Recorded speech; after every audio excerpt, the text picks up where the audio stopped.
A man stood on stage in ancient Athens and called the most powerful politician in the city a lying, corrupt thief to his face in front of thousands, and the crowd roared with laughter.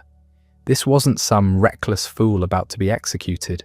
This was Aristophanes, and he was just getting started. Around 446 BCE, while Athens was building the Parthenon and reshaping the Mediterranean world, a boy was born into a family comfortable enough to own property on Aegina. His father, Philippus, had money, connections, education, the kind of background that gave you options in ancient Greece. Young Aristophanes could have become a merchant, a politician, a philosopher. Instead, he chose something far more dangerous. He decided to make people laugh while telling them truths they didn't want to hear. We know almost nothing about his childhood. No diaries survived, no letters, no biographical details beyond fragments scattered through his own plays and later commentaries written by people who were guessing as much as we are now. But we know the world he grew up in. Athens, in the mid-5th century BCE, was experiencing a golden age that would never be repeated. The city had defeated the Persian Empire twice. Democracy was flourishing in ways that seemed impossible to the rest of the Greek world. Art, architecture, philosophy, drama were all reaching heights that would influence Western civilization for millennia. Walk through Athens during Aristophanes' youth, and you'd pass Socrates arguing in the Agora, challenging every assumption anyone held about virtue and knowledge. You might see Sophocles' latest tragedy being prepared for the festival, or hear about Euripides' controversial new play that everyone was debating. Pericles was transforming the city with ambitious building projects funded by tribute from Athens' empire. The Parthenon gleamed white marble on the Acropolis, a statement in stone that Athens had arrived. But there was darkness underneath the brilliance. The democracy Pericles praised in his famous funeral oration was built on the backs of slaves. Women had essentially no political rights. The Athenian Empire maintained its power through intimidation and occasional brutality toward allied cities who wanted independence. And in 431 BCE, when Aristophanes was about 15, Athens went to war with Sparta. The Peloponnesian War would last 27 years, consume enormous resources, and ultimately destroy Athens' power. It would also provide Aristophanes with endless material. His education was traditional for a wealthy family: music, gymnastics, rhetoric, poetry. He learned Homer by heart, the foundation of all Greek education. He studied the great tragic playwrights, Aeschylus and Sophocles, whose works were performed at the annual festivals. He learned to speak persuasively, to argue both sides of a question, to recognize logical fallacies and rhetorical tricks. This wasn't abstract academic training. In democratic Athens, your ability to speak in the assembly or defend yourself in court could determine your entire future. Every educated man needed these skills. What set Aristophanes apart was what he did with that education. Most well-off young men went into politics or business. He went into comedy. At 19 years old, impossibly young for serious artistic competition, he started writing plays. His first known work was The Banqueters in 427 BCE, which dealt with the conflict between old-fashioned education and the new sophistic learning that was scandalizing traditionalists. The play is lost now, survived only in fragments and references, but it apparently made enough of an impression to launch his career. Then came The Babylonians in 426 BCE. This play attacked Cleon, the most powerful demagogue in Athens, so savagely that Cleon actually prosecuted the young playwright for slandering the city in front of foreigners at the city Dionysia festival. Imagine being 20 years old and having the most dangerous politician in Athens angry enough to take you to court. Most people would have apologized, backed down, played it safe. Aristophanes did the opposite. He kept attacking Cleon again and again, in play after play for years. The prosecution failed. We don't know exactly why. Maybe the charges were too vague. Maybe Athenian juries really did protect freedom of speech as fiercely as they claimed. Maybe Cleon's own unpopularity with certain segments of society worked in Aristophanes' favour. Whatever the reason, the young playwright emerged from the experience emboldened rather than intimidated. He'd learned something crucial. You could say almost anything in Athens if you were funny enough. This was the peculiar genius of Athenian democracy. Yes, it was flawed, limited, hypocritical in countless ways, but it did allow a level of public criticism that would have been unthinkable in most ancient societies. In Persia, insulting the king meant death.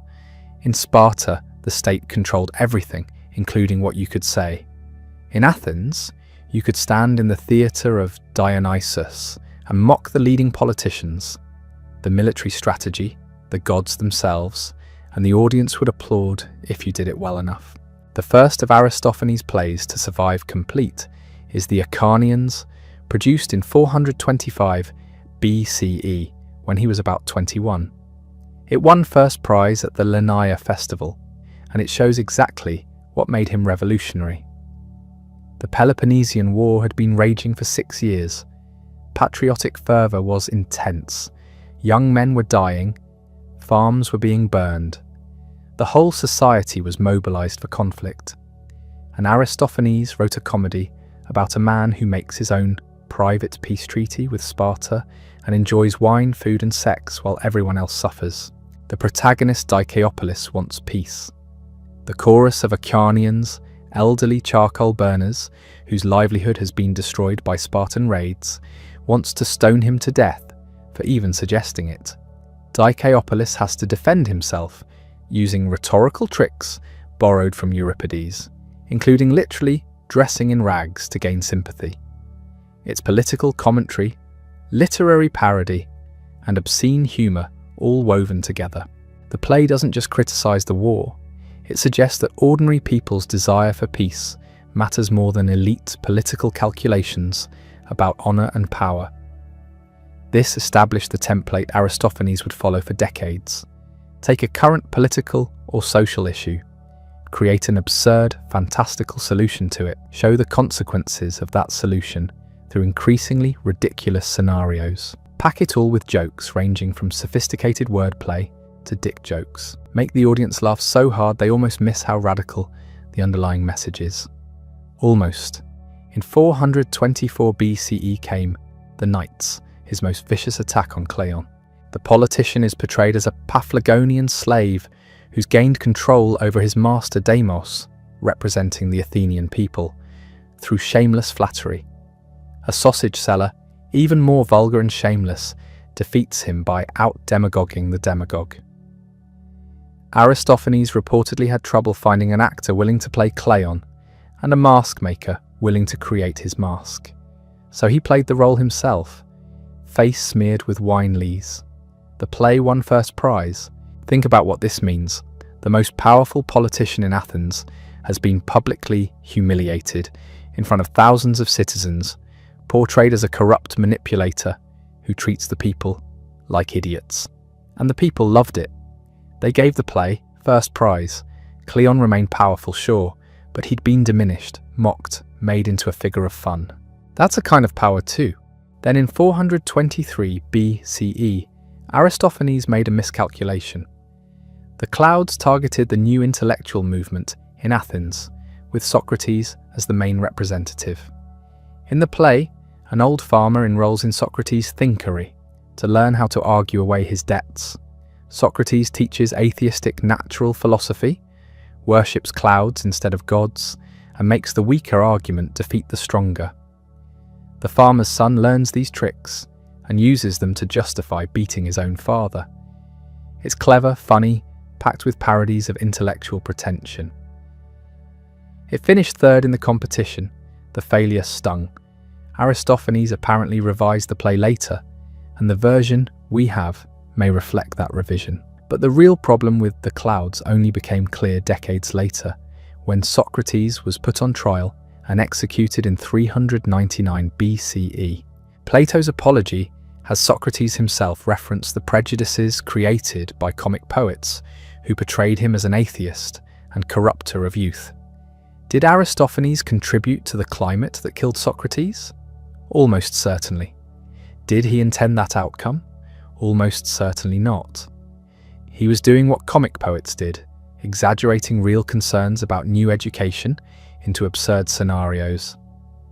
But words have consequences beyond their author's intentions. This tension runs through Aristophanes' entire career. He was both conservative and radical, defending traditional values while using innovative theatrical techniques, criticizing democracy while depending on democratic freedom of speech, mocking intellectuals while displaying enormous intellectual sophistication himself.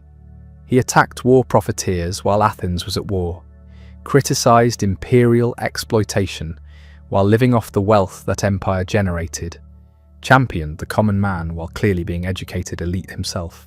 The wasps, in 422 BCE, went after a different target, the Athenian addiction to jury service. The protagonist Philocleon is obsessed with serving on juries where he can exercise power over wealthy defendants and collect his small daily pay. His son tries to cure him by staging a mock trial at home. The chorus is elderly jurors dressed as wasps, irascible and ready to sting. The play is simultaneously sympathetic to these old men who genuinely believe they're serving their city, and critical of the politicians who manipulate them into thinking they have real power. This is where Aristophanes gets complicated. He's not simply pro-elite or pro-common people. He sees both sides being manipulated by demagogues who benefit from division and conflict. His politics don't fit modern categories. He defends traditional aristocratic values while attacking actual aristocrats when they're hypocrites. He supports the common citizen while mocking democratic institutions. He wants peace but ridicules peace treaties when they're badly negotiated. In 421 BCE, actual peace negotiations between Athens and Sparta led to the Peace of Nicias. Aristophanes produced peace right as this was happening. The protagonist flies to heaven on a giant dung beetle to rescue the goddess, peace from imprisonment. The imagery is earthy and scatological. The beetle needs enormous amounts of excrement for fuel. Peace herself appears with attendants named Harvest Festival and Showtime, representing the agricultural and theatrical celebrations that war has prevented. The play ends with a wedding, symbolizing the fertility and regeneration peace brings. The actual Peace of Nicias would prove unsatisfactory and short-lived. But Aristophanes' play captures genuine war weariness after a decade of conflict. People were exhausted. Farms had been burned repeatedly. Young men had died in battles that accomplished nothing lasting. The play speaks to that exhaustion while maintaining enough distance through fantasy and absurdity to avoid seeming defeatist or unpatriotic. By the early 410s BCE, Aristophanes was the most successful comic playwright in Athens, winning prizes regularly, drawing huge audiences, setting the standard others tried to match. He was probably in his mid-30s, established enough to take bigger risks, confident enough to attempt his most ambitious work yet. In 414 BCE, he produced The Birds. And here's where things get really interesting. Because The Birds is unlike anything else in ancient comedy. Two Athenians, tired of lawsuits and bustle, convince birds to build a city in the sky called Cloud Cuckoo Land. This new city intercepts sacrifices rising from earth to heaven, allowing the birds to blackmail the gods into surrendering power. It's pure fantasy, but it's also potentially commentary on Athenian imperialism and the disastrous Sicilian expedition that was being prepared even as the play was staged. The Sicilian expedition was Athens' most ambitious and ultimately disastrous military adventure. In 415 BCE, just as Aristophanes was staging The Birds, Athens sent a massive fleet to conquer Syracuse in Sicily. The justification was helping an ally, but the real goal was imperial expansion. The expedition would end in complete catastrophe 2 years later, with the entire Athenian force destroyed or enslaved, thousands of citizens dead. The treasury emptied, the beginning of Athens' final decline. Was the birds? Commentary on this? Scholars have argued about it for centuries. The timing is suspicious. Here's a play about two Athenians who decide to escape their city and build a new empire in the clouds, who become increasingly tyrannical as they gain power, who overreach spectacularly in their ambitions. The parallels to Athens' imperial ambitions are hard to miss, but Aristophanes never makes it explicit. That's the genius and the frustration of his work. He gives you enough to see the connections but never confirms them directly. Was Pisistratus, the protagonist who transforms from refugee to cosmic tyrant, meant to represent Athens? Or was it just a fantastical comedy that happened to resonate with current events? We'll never know for certain. The play works either way. What we do know is that the birds represents Aristophanes at his creative peak. The bird chorus required elaborate costumes with wings and beaks. The choral odes contain some of his most beautiful lyric poetry, celebrating the freedom and joy of flight. The plot moves from simple escape fantasy to cosmic revolution with perfect pacing. A parade of unwanted Athenian types shows up trying to exploit the new city. A poet looking for patronage, an oracle monger peddling prophecies, a decree seller wanting to impose regulations.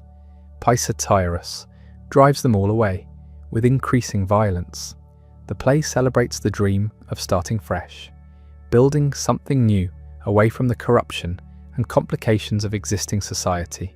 But it also shows that dream corrupting, Pisistratus becomes what he fled.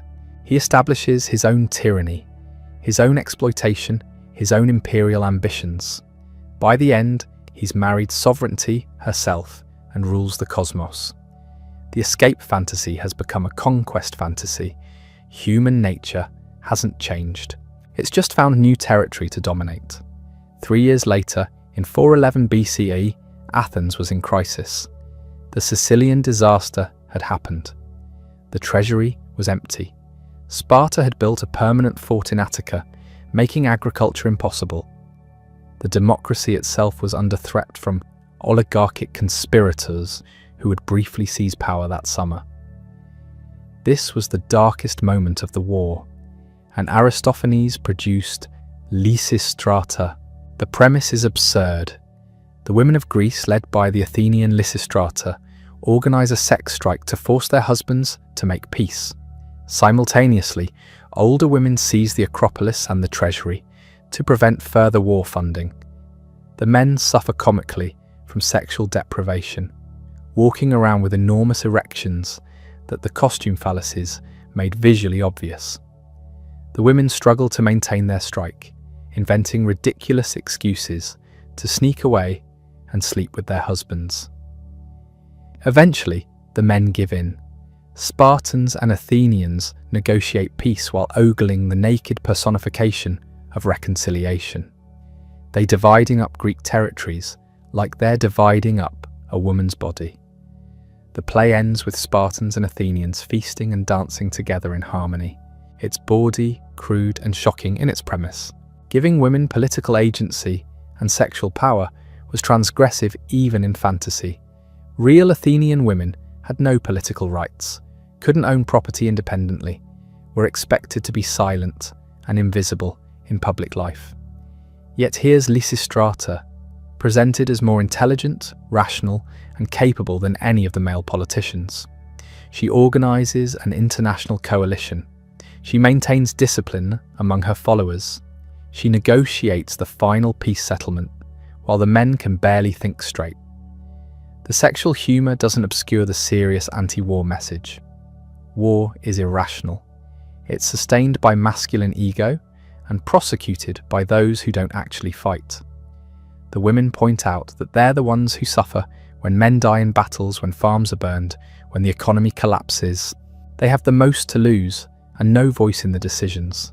The sex strike is their only weapon, using men's desires against them to force rational behaviour. But there's something darker underneath. The women can only exercise power through sexuality, through withholding what men want.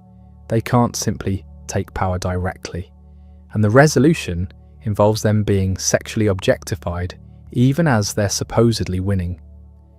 The naked figure of reconciliation that the men divide up while negotiating peace makes this explicit. Women's bodies remain the currency of male politics even in this fantasy of female empowerment. The same year, 411 BCE, Aristophanes produced another play with a completely different focus. Thesmophoria Zeusai takes aim at Euripides, the tragic playwright. The women of Athens, celebrating a religious festival, plan to put Euripides on trial for slandering women in his tragedies. His elderly relative Mnesilicus disguises himself as a woman to defend him, but makes things worse by arguing that women are actually far more wicked than Euripides portrayed. When the disguise is discovered, Euripides attempts various rescue schemes, each parodying one of his own plays. He tries the escape from Helen, then the recognition scene from Andromeda. Each parody is sophisticated and detailed, requiring the audience to know the originals well enough to appreciate the comic distortions, tragic conventions applied to ridiculous situations, solemn language describing absurd predicaments. Eventually, Euripides negotiates directly with the women and gains Mnesilicus's release, through compromise rather than theatrical trickery. This is pure literary comedy, less concerned with politics than with the nature of tragedy itself. It shows Aristophanes' deep engagement with the other major dramatic form of his time. His parodies aren't just mockery, they demonstrate genuine knowledge and appreciation. He knew these plays intimately, understood their techniques, could reproduce their effects for comic purposes. The relationship between old comedy and tragedy was symbiotic. They fed off each other, referenced each other, competed for the same audiences at the same festivals. 6 years later, in 405 BCE, both Sophocles and Euripides had died. These were the two greatest tragic playwrights of the age, and they died within months of each other.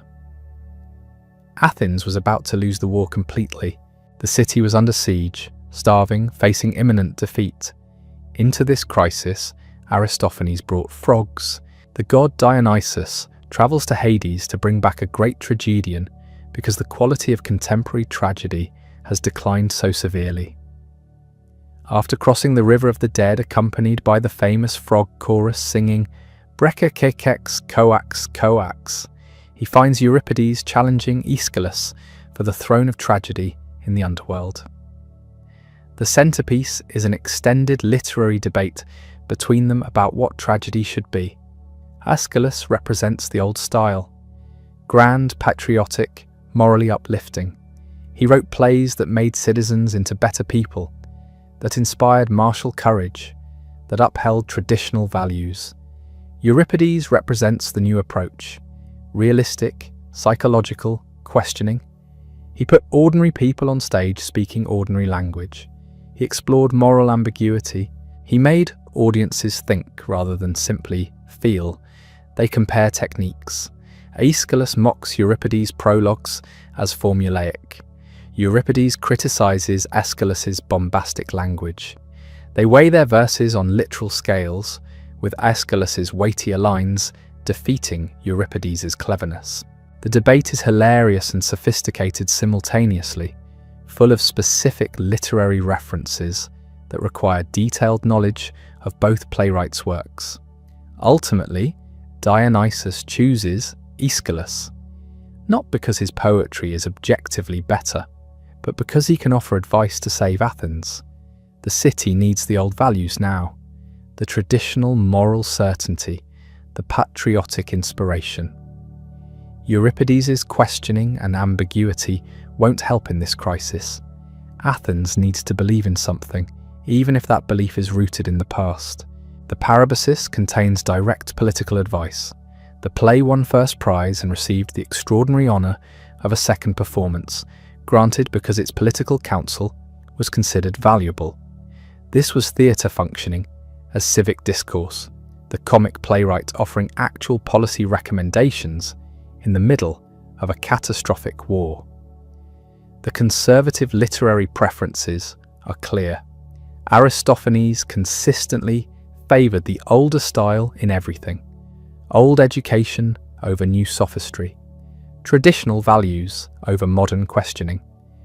Rural simplicity over urban sophistication. Aeschylus over Euripides.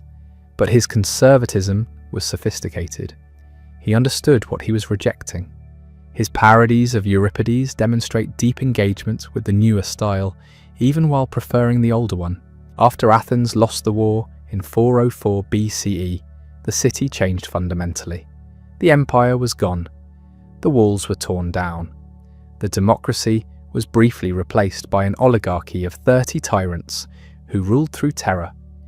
When democracy was restored, it was weakened, cautious, aware of its fragility. The cosmic political battles of the previous generation no longer made sense. Cleon was long dead. The war was over. The questions had changed. Aristophanes' later plays reflect this transformation. Ecclesia Zeusai, produced around 392 BCE, shows women taking over the government and implementing a radical communist program. Private property abolished. Common ownership of goods and people. Sexual access democratized, so the young must satisfy the old and ugly before enjoying each other.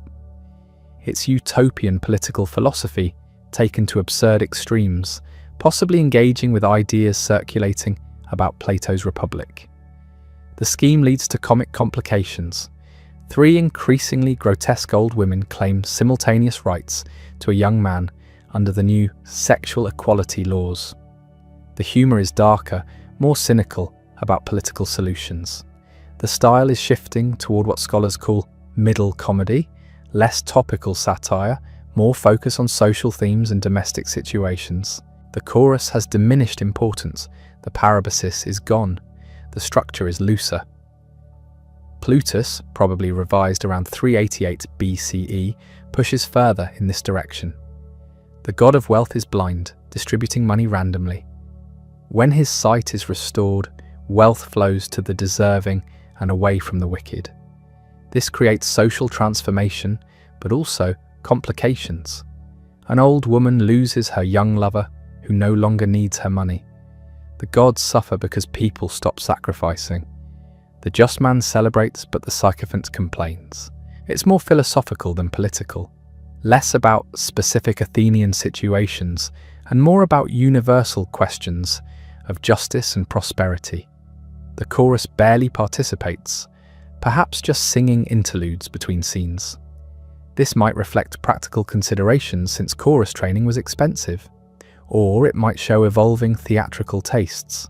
Either way, it marks a significant evolution from the elaborate choral odes of the earlier plays. These later works show Aristophanes adapting to a changed world. The political landscape that produced the savage attacks on Cleon and the desperate anti-war pleas no longer existed. Athens was diminished, no longer the imperial power dominating Greece.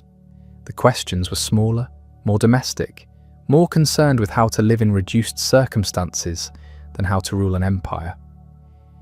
Yet Aristophanes never disappeared entirely from the theatrical scene. His influence persisted through his sons, who carried on the family profession. Araros and Philippus both wrote comedies, though their works haven't survived. Some scholars think certain late plays attributed to Aristophanes might actually be collaborations or even works by his sons performed under his name. The practice wasn't unusual. Reputation mattered enormously in getting plays selected for performance, and an established name opened doors. The fragments of lost plays tantalize us with glimpses of what's missing. 40 plays across a career spanning 4 decades, and we have 11. The mathematics is brutal. 29 plays exist only as scattered quotations in later authors, brief mentions in ancient commentaries, or plot summaries that raise more questions than they answer. The Babylonians from 426 BCEE apparently depicted Athenian allies as slaves grinding at a mill, a savage critique of imperial policy that enraged Cleon enough to prosecute Aristophanes for slandering the city before foreigners. The play is gone, but its impact echoed through the playwright's career. That early controversy established his reputation for fearlessness and made him enemies who would never forget.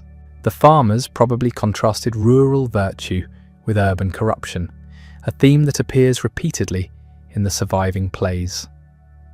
The merchant ships dealt with commercial matters at a time when Athens' naval empire was reaching its peak.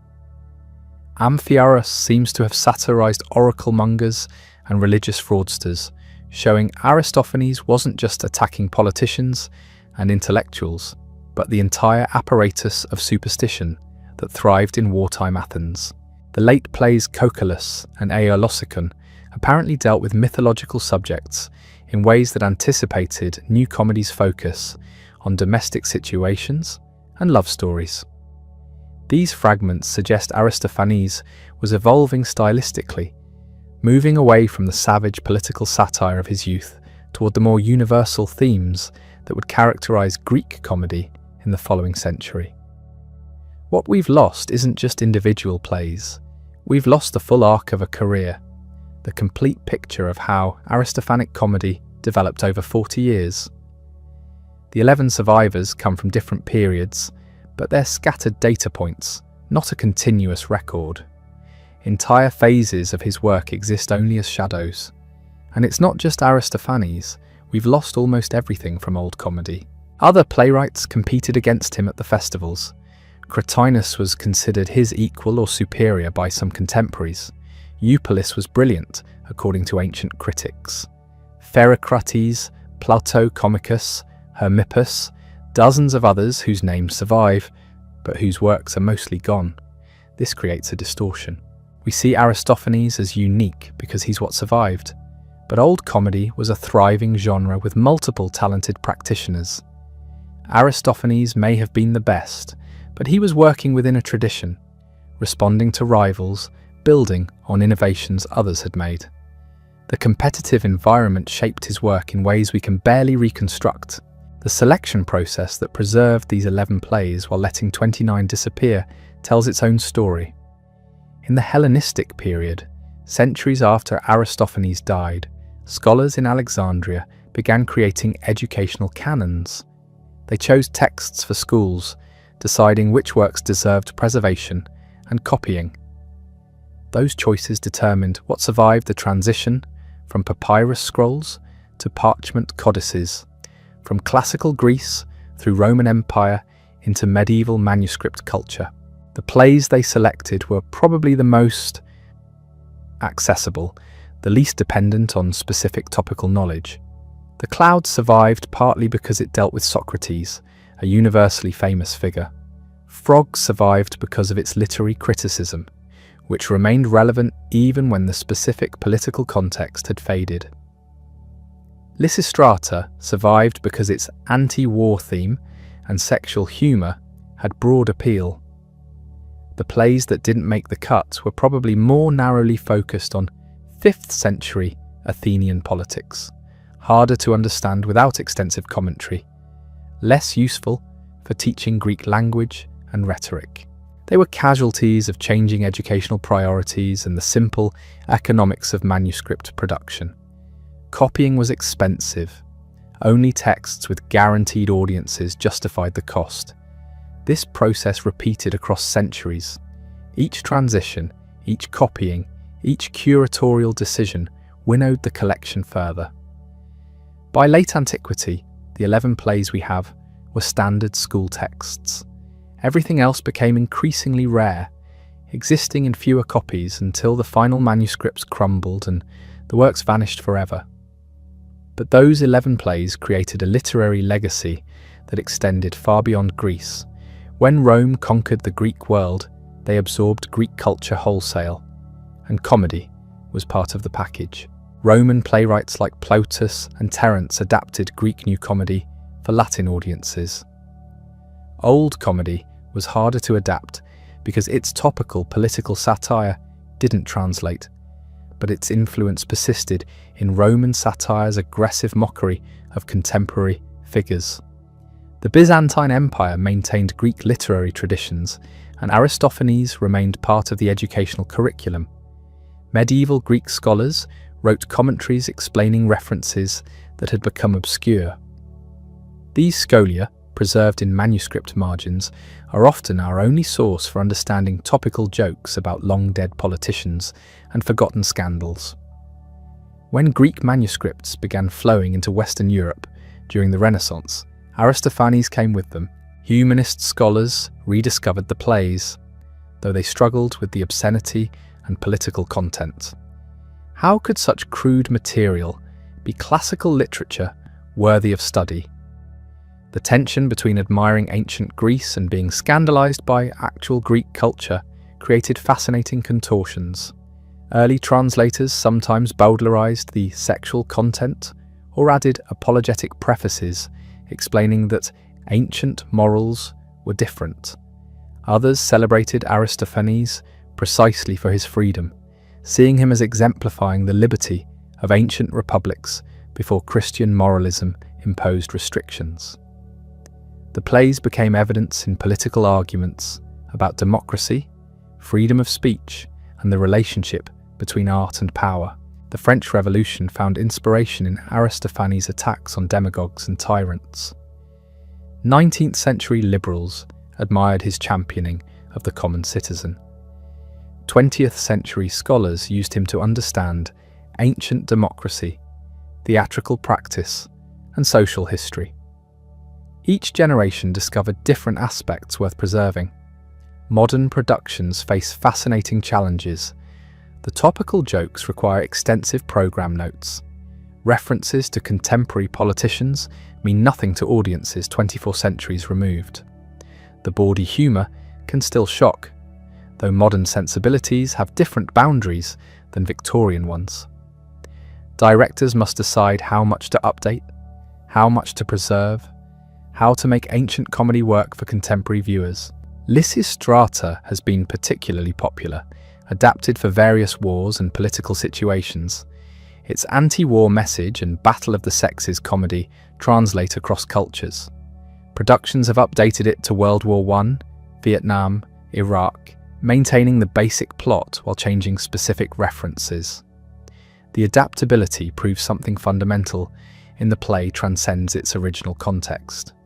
But adaptation raises questions about authenticity. When you update Aristophanes, stripping away the specific 5th century references and replacing them with contemporary equivalents, is it still Aristophanes? The structure remains, the basic plot, the character types, but the texture of the original, its linguistic density and cultural specificity, disappears in translation. Reading Aristophanes in ancient Greek reveals wordplay impossible to render in English, puns depending on the sounds of Greek words, double meanings exploiting grammatical ambiguities, rhythmic effects created by specific metrical patterns. Translation always involves loss, but with Aristophanes the losses are particularly severe because so much of his comedy operates at the level of language itself. Even in Greek, modern readers need extensive help. The scholia explain who Cleon was, what the Peloponnesian War involved, why certain references were funny. Without this apparatus, much of the humour dies. A joke that needs explanation isn't funny anymore. The plays survive as literary texts studied by scholars, but their original function as entertainment for mass audiences has been transformed into something quite different. Yet certain elements remain immediately accessible. Physical comedy transcends language barriers. A character trying to escape by dressing as a woman and being discovered creates humour through situation regardless of the specific words used. The visual gag of enormous fallacies on male characters works without translation. Slapstick survives when verbal wit doesn't. The fundamental situations Aristophanes dramatizes also retain power. War weariness, political corruption, generational conflict, the tension between idealism and practical reality. These remain recognizable human experiences. When Dicaeopolis makes a private peace treaty because he's exhausted by war, when Lysistrata organizes women to force men into sanity, when Strepsiades seeks education to escape debt, these motivations make sense across millennia. What makes Aristophanes perpetually relevant isn't the specific political positions he advocated, but his method. He used comedy to question authority, to puncture pretension, to make audiences think about alternatives to the status quo. The specific targets change, but the approach remains applicable. Every society has its demagogues, its intellectual frauds, its unjust wars, its corrupt institutions worth mocking. The freedom he exercised remains remarkable. Imagine a contemporary playwright staging a comedy at a national theatre that personally attacks the president or prime minister by name, portraying them as corrupt and stupid while the country is at war. That's what Aristophanes did repeatedly. The fact that Athens allowed this, even celebrated it by awarding prizes, reveals something fundamental about democratic culture at its most robust. Of course, that freedom had limits. Aristophanes was a citizen, a member of the privileged class. His mockery targeted other citizens, not the institution of citizenship itself. Women, slaves, foreigners existed in his plays largely as objects of humour rather than subjects with their own voices. The freedom of speech he exercised was constrained by unexamined assumptions about who deserved a voice. Modern readers rightly note these limitations. Aristophanes' women are often presented as sexually voracious, deceptive, or irrational. His slaves speak in comic accents. His foreigners are stereotypes. The plays reflect the prejudices of 5th century Athens, even while criticising its politics. Progressive in some ways, deeply conservative in others, they resist simple categorization. The scholarly apparatus surrounding Aristophanes creates its own kind of barrier. Academic editions bristle with footnotes explaining historical context, identifying obscure references, glossing difficult vocabulary. This scholarly mediation is necessary, but transforms the reading experience. Instead of encountering the plays directly, modern readers navigate through layers of explanation and interpretation. The joke becomes an object of study rather than an immediate provocation to laughter. Think about how this works in practice. You're reading along, encounter a line, stop to check the footnote, learn about some politician from 424 BCE, return to the text, try to recapture the rhythm. The flow breaks, the immediacy dies. What was meant to be experienced in real time, performed before thousands in an outdoor theatre, becomes a puzzle to be solved through scholarship. Yet without that scholarship, the plays would be nearly incomprehensible. The choice isn't between pure experience and mediated understanding. It's between understanding with help or understanding almost nothing at all. The historical distance is simply too great to bridge through intuition alone. Performance offers a different kind of access. When actors embody the characters, when the language becomes speech rather than text, something changes. The plays were written for performance, and performance can reveal dimensions that reading obscures. Physical comedy doesn't need footnotes. Timing, gesture, tone of voice carry meaning that survives translation and historical distance. Modern productions of Aristophanes face fascinating challenges. How do you stage a flying dung beetle? What do you do with the enormous fallacies that male characters wore? How explicit should the sexual content be? Different productions answer these questions differently, creating vastly different experiences from the same text. Some directors emphasize the political satire, updating references to make them relevant to contemporary audiences. A production might transform Cleon into a recognizable modern politician. The Peloponnesian War into a current conflict. This makes the plays immediately accessible, but risks losing the specific historical texture that made them what they were. Other directors lean into the strangeness, presenting the plays as artifacts from an alien culture. The costumes are aggressively unrealistic, the sexuality deliberately shocking, the political references explained through program notes. This approach preserves historical distance, but can make the plays feel like museum pieces rather than living theatre. The tension between these approaches reflects a fundamental problem. Aristophanes was writing for a specific audience at a specific moment. His plays intervened in ongoing debates, referenced current events, assumed shared cultural knowledge. That specificity was their power, but it's also what makes them difficult to revive. Consider The Knights, with its savage mockery of Cleon.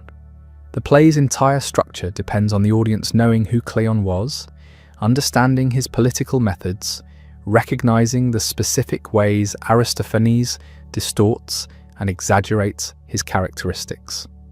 For ancient Athenians watching in 424 BCE, these references were immediate and charged. For modern audiences, Cleon is just a name requiring explanation. You could replace Cleon with a contemporary politician, but something essential would be lost. The play isn't just about generic political corruption. It's about Cleon specifically, about the particular dynamics of Athenian democracy in the 420s, about debates whose stakes we can reconstruct through scholarship, but never fully recapture. The chorus presents another challenge. Aristophanic comedy relied heavily on elaborate choral performances with complex choreography and music. We have the words they sang, but the melodies are lost. The dance movements can only be inferred. A crucial element of the original performance survives only as text, stripped of its musical and kinetic dimensions. Modern productions must create new choreography and music, essentially reinventing half the performance. Some directors commission original scores, attempting to recreate what ancient Greek music might have sounded like. Others use contemporary musical styles, turning choral odes into rock songs or rap. Each choice creates a different play. The parabasis creates particular difficulties. This is the section where the chorus addresses the audience directly, often speaking for the playwright about contemporary issues. In ancient Athens, this broke the theatrical illusion to deliver direct political commentary. The effect was presumably striking, a sudden shift from dramatic action to personal address. But what does the parabasis mean for modern audiences? The topical references are obscure. The personal grievances Aristophanes aired about his rivals and critics mean nothing to people unfamiliar with 5th century theatrical politics. Directors sometimes cut the parabasis entirely, or radically adapt it, or preserve it as a curiosity while acknowledging it won't fully work. These performance challenges aren't just technical problems. They reveal something fundamental about what happens when art travels across time. Aristophanes created works perfectly calibrated for their original context. That calibration is what made them successful, but it's also what makes them difficult to revive. The bawdiness presents its own issues. Ancient Greek comedy was sexually explicit in ways that can shock modern audiences. The humour about erections, sexual acts, and bodily functions wasn't subtle. It was direct, graphic, and apparently hilarious to 5th century Athenians. Modern productions must decide how to handle this material. Some embrace it fully, staging the sexual content as explicitly as possible. Others soften it, suggesting rather than showing. Still others cut it, deciding the sexual humour is too dated or offensive to preserve. But cutting the bawdiness fundamentally changes the plays. The sexual content isn't just adolescent humour, it's often integral to the political satire. In Lysistrata, the sex strike works as political strategy precisely because of how graphically the plays depicts male frustration. Soften that element, and you soften the political point. The gender dynamics create additional complications. Aristophanes' female characters are complex. On one hand, figures like Lysistrata and Praxagora are intelligent, capable, more rational than their male counterparts. They see through political nonsense and take decisive action to solve problems men have created. On the other hand, the plays were written by a man, performed by men, for a largely male audience in a society where women had no political rights. The feminist moments exist within a framework of assumptions about gender that modern audiences find problematic. The plays simultaneously empower women as characters while treating actual women as objects of humour. Modern feminist scholars and directors have engaged productively with this tension. Some read the plays as genuinely challenging gender hierarchies, arguing that Aristophanes was more progressive than his society. Others see the female empowerment as fantasy that ultimately reinforces male control. Both readings find support in the texts. The question of how to perform these plays now becomes political. Do you stage them as period pieces reflecting ancient attitudes? Do you adapt them to make them more palatable to contemporary sensibilities? Do you embrace the problematic elements as opportunities for critical engagement? Different productions answer differently, and the debates continue. Aristophanes remains controversial in ways that reflect ongoing arguments about art, politics, and representation. The fact that these arguments happen at all demonstrates the play's continuing vitality. What makes certain works survive while others disappear? Why do we still read and perform Aristophanes when almost all his contemporaries are lost? The answer isn't simply quality, though quality matters. It's also accident, institutional preservation, and the specific ways certain works prove useful to later generations. Aristophanes survived because his plays were selected for the educational canon in Hellenistic and Roman times. Teachers chose 11 of his approximately 40 plays as exemplary texts for students. Those 11 were copied repeatedly, the others weren't, and gradually disappeared as manuscripts decayed. The selection criteria reflected the values of later educators, not necessarily the judgment of Aristophanes' contemporaries. Plays that won prizes in competition that ancient audiences loved might have been excluded from the canon for being too difficult, too obscene, or too topical.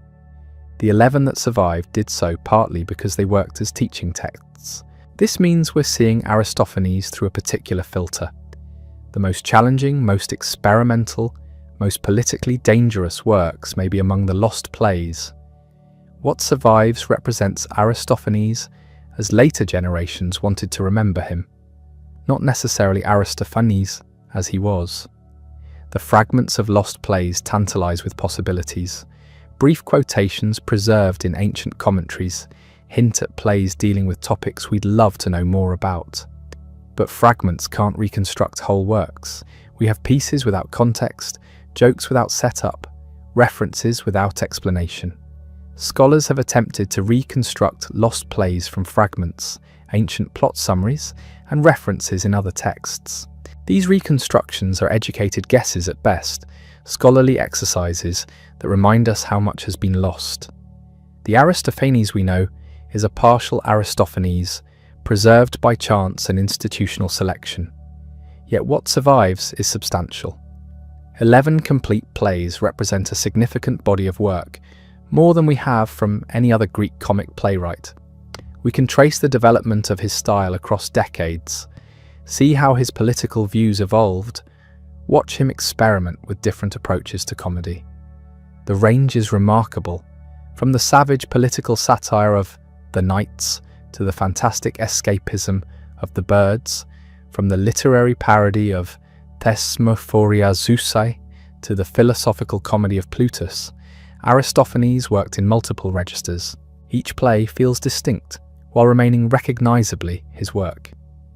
His influence on subsequent comedy is difficult to trace precisely because so much ancient theatre is lost. We know Roman playwrights like Plautus and Terence adapted Greek New Comedy, But new comedy was different from Aristophanes' old comedy. The political satire and choral performances had disappeared, replaced by domestic comedies, focusing on romance and family relationships. Whether Aristophanes directly influenced this evolution or simply represents an earlier stage in comedy's development remains debated. His plays were studied and admired, but the form he practiced didn't continue unchanged. Comedy evolved, and Aristophanes became a monument to what had been rather than a model for what could be. Renaissance and early modern European playwrights knew Aristophanes through Latin translations and scholarly commentaries. Some attempted to write in Aristophanic style, but the cultural context was so different that the results rarely succeeded. The combination of political satire, religious festivals, and Athenian democratic culture couldn't be simply transplanted. Yet certain Aristophanic elements persisted in European comedy. The use of fantastic premises, the mixing of high and low humour, the willingness to mock authority, all these reappear in various forms.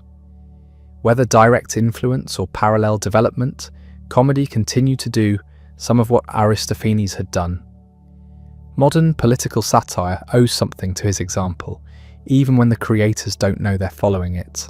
The use of comedy to criticize power, to question official narratives, to give voice to frustration with war or corruption, these are Aristophanic strategies that resurface across cultures and centuries. Television shows that mock politicians, satirical websites that create fake news to reveal truth, comedians who use humor to make serious points about society, all participate in a tradition Aristophanes helped establish. The specific forms change, but the fundamental approach, using laughter as a weapon against pretension and power, remains recognizable. What Aristophanes demonstrated was that comedy could be serious without ceasing to be funny. His plays make arguments about war, democracy, education, and justice, while also featuring characters riding giant dung beetles and wearing enormous phalluses. The combination seems impossible, but works because both elements are genuine. He took his politics seriously and his comedy seriously, refusing to subordinate either to the other. The result was art that engaged its moment fully while creating something that outlasted that moment. The topical references that made the plays immediate also make them difficult now, but the combination of intellectual ambition and theatrical inventiveness keeps them vital. His plays were performed in a theatre that held 15,000 people. The Theatre of Dionysus, carved into the southern slope of the Acropolis, wasn't just large, it was acoustically brilliant. An actor speaking at normal volume could be heard in the back rows. This matters because Aristophanes wrote for that specific space, that specific audience, that specific moment. The plays weren't literary exercises meant for quiet reading. They were public events, religious festivals, civic occasions where the entire community gathered to watch, laugh, and be challenged. The festival context shaped everything. The city Dionysia in spring and the Lenaea in winter were dedicated to Dionysus, god of wine, theatre, and transformation. These weren't secular entertainment events, they were acts of worship, though worship that included mockery, obscenity, and political attacks that would seem blasphemous in most religious contexts. But Dionysian religion celebrated transgression, the breaking of normal boundaries, the temporary suspension of everyday rules. Comedy was sacred precisely because it violated sacred norms. 3 playwrights competed each festival, each presenting one comedy. The audience voted, though the actual selection of winners involved a complex system meant to prevent bribery. Aristophanes won first prize multiple times, but also placed second and third. The competition was fierce, and success wasn't guaranteed even for established playwrights. Each play was performed once, then essentially disappeared. No repeat performances, no touring productions. You wrote for that single day when the whole city would gather to judge your work. The financial arrangements were unusual by modern standards. The playwright didn't pay for production. Instead, the city assigned a chorgos, a wealthy citizen who funded the entire enterprise as a public service called a liturgy. This could cost enormous amounts. Costumes, masks, training the chorus, hiring musicians, feeding everyone during rehearsals. The chorgos gained prestige if his play won, but there was no financial return. It was competitive philanthropy, wealthy men demonstrating civic virtue through theatrical patronage. Aristophanes directed his own plays, trained the actors, probably composed the music, and sometimes performed. The role of playwright was much more hands-on than modern theatrical practice suggests. He wasn't writing scripts for others to interpret. He was creating total theatrical experiences, controlling every element from text to staging to performance. This integration of writing and directing meant the plays were conceived theatrically from the beginning, not as literary works later adapted for stage. The chorus was central to old comedy in ways modern readers often miss. 24 men, trained for weeks, singing and dancing in elaborate costumes. They represented wasps, birds, clouds, frogs, whatever the play required. The physical and vocal demands were extreme. The chorus didn't just comment on action. They were action, moving in precise formations, performing complex choreography, singing lyrics that ranged from beautiful to obscene. When you read an Aristophanic play, you're missing roughly half the experience because the choral performance is largely lost. The parabasis, where the chorus stepped forward and addressed the audience directly, represented a remarkable breaking of theatrical illusion. Imagine watching a play, then having the performers stop, turn to you, and start talking about the playwright's grievances, political opinions, or personal feuds. This wasn't subtle. The parabasis often explicitly said, "Aristophanes wants you to know," before launching into complaints about rival playwrights, judges who voted poorly, or politicians who deserved mockery. The audience accepted this convention, expected it even, as part of comedy's license to say anything. The costumes were grotesque and spectacular. Male characters wore large leather phalluses, which could be manipulated for comic effect. Characters could be beaten with them. Characters could use them as props. Characters could make visual jokes that survive only in vague textual references. Old women were played by men in exaggerated female costumes with enormous fake breasts and buttocks. The visual comedy was crude, physical, impossible to fully recover from the text alone. Aristophanes wrote for bodies in ridiculous costumes, performing outrageous actions, not for readers' passing meaning. Masks covered the actors' faces completely, with exaggerated features visible even from distant seats. This meant acting happened through voice and body, not facial expression. The masks also allowed rapid character changes. An actor could play multiple roles by switching masks.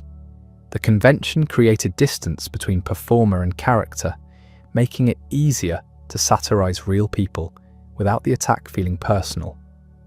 When Aristophanes mocked Socrates, an actor in a Socrates mask performed the role, creating a caricature rather than impersonation. The actual performance day was marathon. 3 tragedies and a satire play preceded the comedies. The audience had been sitting for hours before comedy even started. This affected how Aristophanes wrote. The opening needed to grab attention immediately, waking people up after serious tragic performances. The energy had to be high, the jokes had to land quickly, the absurd premise had to be established before attention wandered. Starting with a man on a dung beetle or a woman organising a sex strike wasn't random.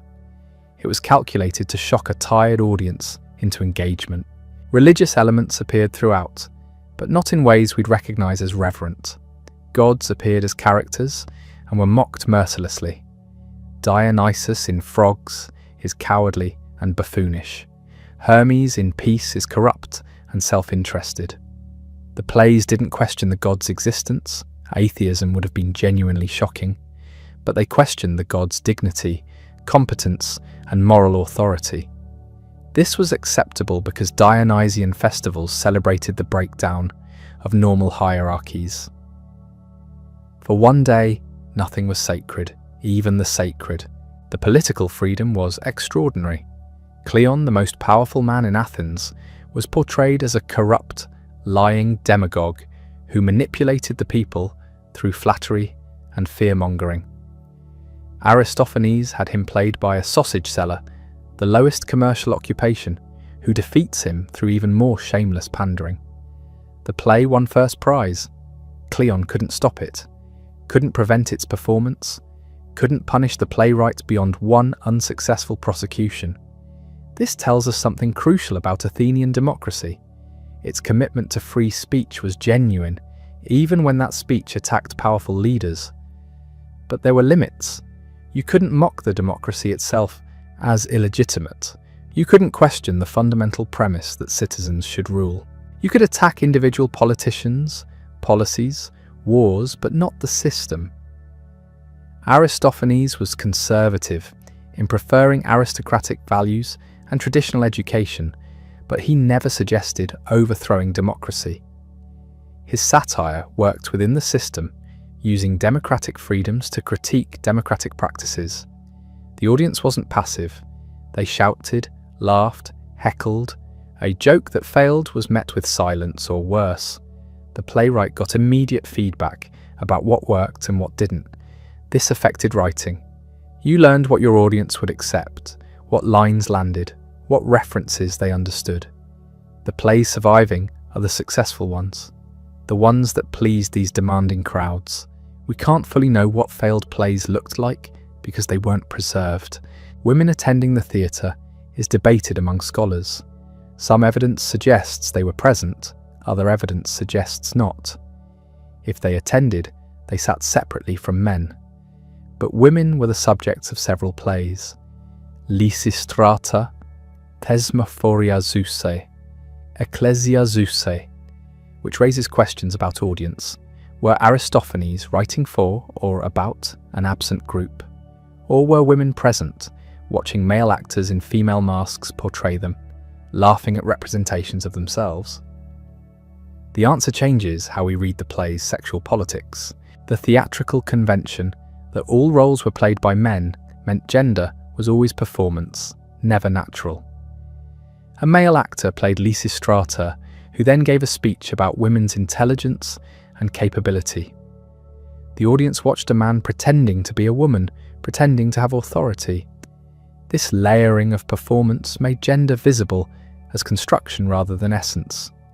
Whether Aristophanes intended this as progressive commentary or simply accepted theatrical convention, the effect was to denaturalize gender roles. The obscenity was constant and inventive. References to excrement, genitalia, sexual acts, these weren't occasional jokes but sustained elements. Characters discussed sex explicitly, described body parts in detail, made puns on words that sounded like genitals. Modern translations often soften this or make it euphemistic, but the Greek was direct, crude, physiological. The audience expected this. Comedy's license included breaking taboos around bodily functions and sexual behaviour that would be unacceptable in other contexts, but the obscenity coexisted with beautiful poetry. The choral odes in Birds describing the creation of the cosmos are genuinely lyrical, with complex meters and striking imagery. Frogs contains literary criticism sophisticated enough that scholars still debate its implications. The range within a single play could be enormous, from a dog trial parody to philosophical arguments about tragedy's purpose, from characters defecating on stage to choruses singing about peace with genuine emotional power. This combination of high and low, crude and refined, political and personal, serious and absurd, this is what makes Aristophanes difficult to categorize. The plays aren't simply funny, or simply political, or simply literary. They're all these things simultaneously, refusing to separate them. The obscene jokes serve political purposes. The beautiful poetry appears in ridiculous contexts. The literary parodies make philosophical points. Nothing is pure or single purpose. The language itself was mixed. Aristophanes used various Greek dialects for comic effect. Spartans spoke Doric Greek, creating a linguistic marker of otherness. He parodied tragic language, philosophical jargon, legal terminology, each register clearly marked and available for mockery. The verbal texture was dense with allusion, reference, parody, wordplay. A single line might contain puns on political figures' names, references to recent events, and parodies of tragic verses, all compressed into a few words. This creates massive problems for translation and modern performance. The topical jokes require footnotes explaining who Cleonymus was and why calling him a coward was funny. The puns don't translate because they depend on Greek sounds and meanings. The tragic parodies lose force when audiences don't know the original tragedies being mocked. Modern performances often cut extensively, focusing on plot and broad comedy while losing the verbal density that made the plays sophisticated. The political specificity that made the plays immediate also made them dated. Within decades, audiences needed explanation of references. By Roman times, extensive commentary was necessary to understand allusions.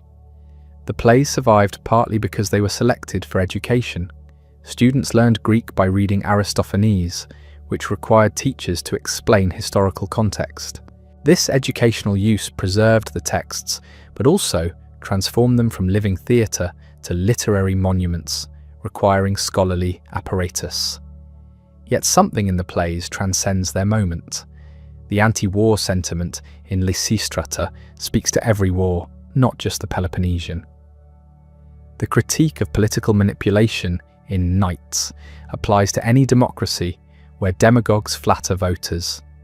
The tension between traditional and progressive education in Clouds recurs in every generation. The fantastic escapism of birds appeals whenever people feel trapped by corrupt systems.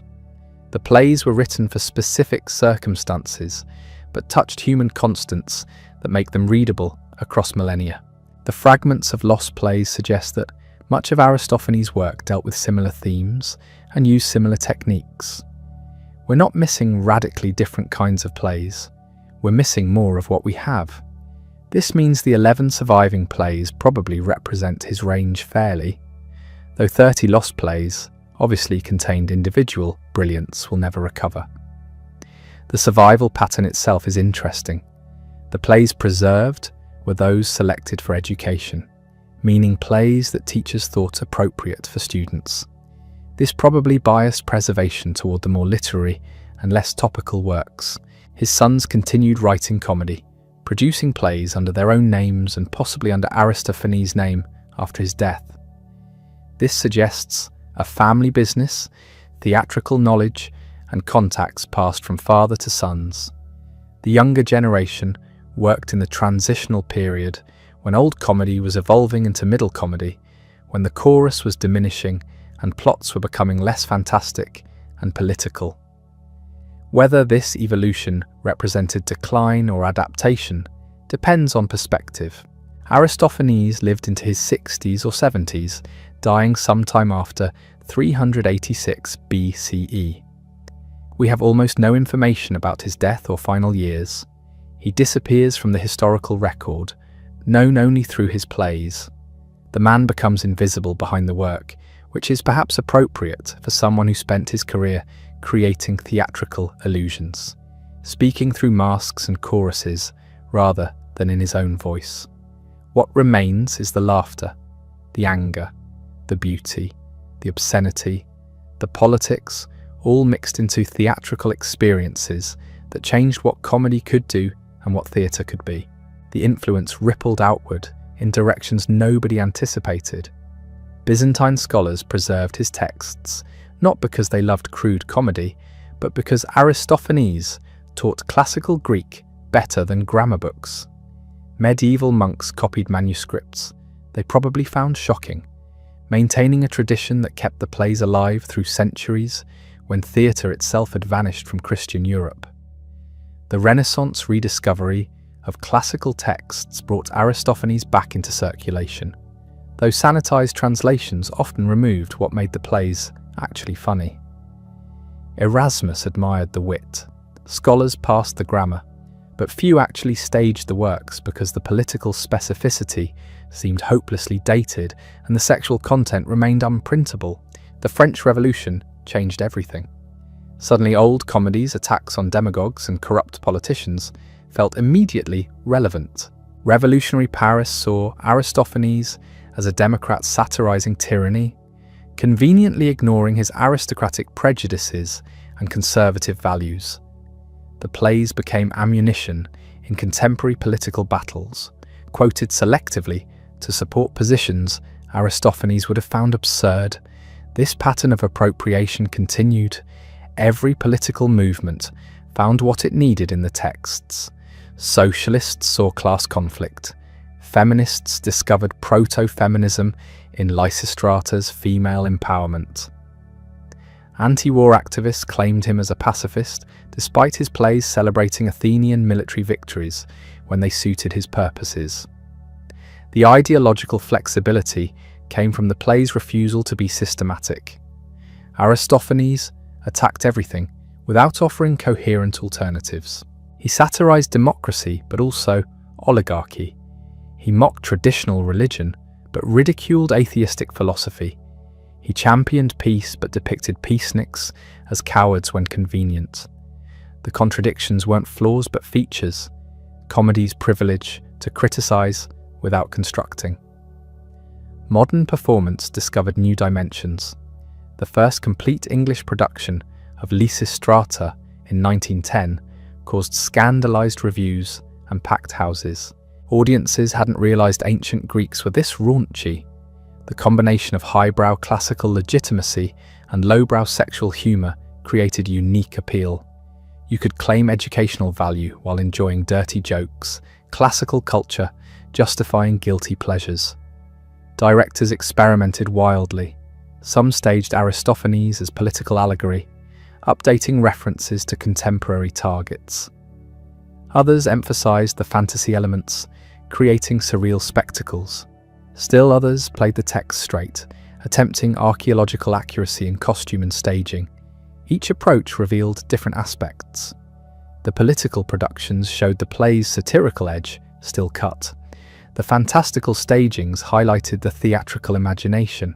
The archaeological attempts demonstrated how alien 5th century Athens actually was, how much context had been lost.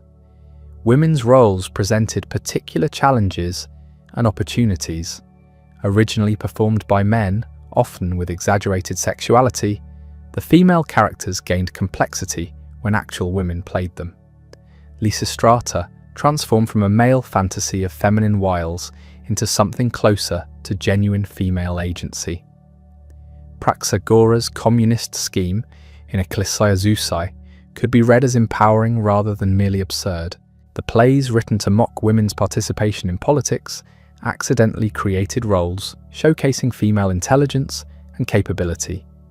Modern actresses found material richer than the playwright probably intended, exploiting tensions between the text's surface misogyny and its dramatic requirements for clever, effective female characters. Academic study intensified throughout the 20th century, generating enormous scholarly apparatus. Commentaries explained every obscure reference, identified every pun, contextualized every political allusion.